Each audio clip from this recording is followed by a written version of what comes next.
How to download video in Canva.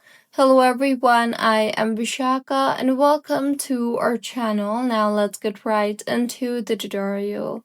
Firstly, go ahead and open the Canva app or the Canva browser and then go ahead and open the video that you want to download.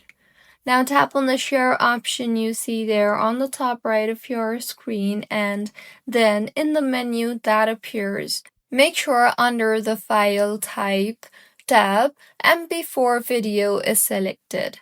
Further, select the video quality and tap on the download button, and with this the video will be downloaded.